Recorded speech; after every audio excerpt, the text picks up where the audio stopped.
ஒரு விஷயத்தை பண்றாங்க, என்னுடைய சபை மக்கள் இப்படி பண்ணிட்டாங்க.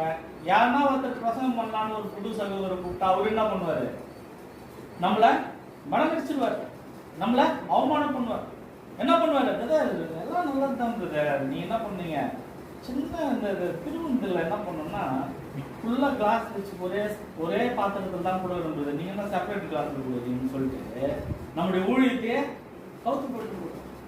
சில பேர் என்ன பண்ணுவாங்க, இப்ப பிரதர் சொன்னாரு, அவருடைய கஷ்டத்தெல்லாம் சொன்னாரு, எப்படி இருந்தா ஊழியர் சேர்த்தாரு, எங்க போனாரு இங்க போனாரு, அது எல்லாத்தையும் சொல்லிட்டாரு. அதே மாதிரி தான் நம்முடைய வாழ்க்கையிலும் நம்முடைய ஊழியத்தை செய்யும் பொழுது, தேவனுக்காக பணி, தேவனுக்காக அந்த வேலையை நாம் செய்யும் பொழுது என்ன பண்ணுவோம்? சிம்பிளா சொல்றாங்க, அவர் என்னப்பா வருமானம் வந்து சொந்தக்கார வச்சு ஊழியத்தை நடத்துறாரு, இதுல என்ன பெரிய விஷயம்? நல்லா பண்ணுறீங்க, சொந்தக்காரங்களை வச்சு ஊழியத்தை நடத்துதான் மிகப்பெரிய ஒரு கடினமான விஷயம், சாதாரண விஷயம் கிடையாது. அப்போ முதலாவது நம்ம என்ன பண்றோம்னா, இந்த அவமானத்தெல்லாம் நம்ம நினைத்து பார்க்க கூடாது. இந்த உலகத்துல வாழும்போது எவ்வளோ அவமானங்களை கடந்து வருவர்களாய் இருக்கிறோம். அப்போ ஊழியக்காரர்களா இருக்கிறது இது ரொம்ப ரொம்ப அதிகமா இருக்கும். அத அவமானத்தை நம்ம என்ன பண்ணுவோம்? நினைத்து பார்க்காத இருந்தாலே நமக்கு அநேக ஆசீர்வாதங்களை, வெற்றிகளை தேவன் என்ன பண்ணுவாரு? கொடுப்பார்.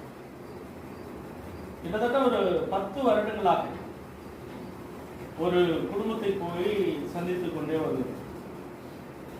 10 வருடம் போவோம், ஜாமனும் வரும், போவோம், ஜாமனும் சுவிசேஷம் சொல்லும், செய்தி அறிவிப்பும் வரும். ஒரு நாள் என்ன சொன்னாங்கன்னா, ஐயா நீங்க எது சும்மா வந்து நிக்கிறீங்க, நீங்க வராம தான் நின்றுடுங்க அப்படின்ட்டார்.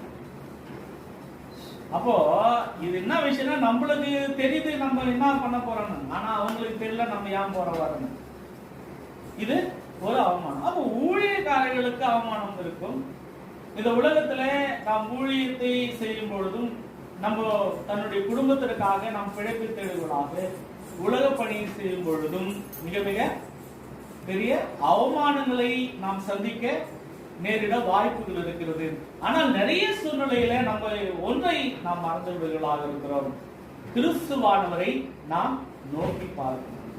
அப்போ அவமானத்தை நாம் சகிக்கிறவர்களாக இருந்தால், அவமானத்தை நம்ம அதை பெருசா நினைக்காம இருந்தா நமக்கு என்ன கிடைக்கும் அப்படின்னா, அந்த அவமானத்தை காட்டிலும் தேவன் நமக்கு கொடுக்கிறதான அந்த சந்தோஷத்தை நாம் நினைத்து பார்க்க வேண்டும். நம்ம யாருக்காக அவமானப்படுறோம், எதுக்காக அவமானப்படணும் என்பதை நாம் புரிந்து கொண்டோம் என்று சொன்னால் இது பெற்ற தெரியும். அப்போ இந்த அவமானம்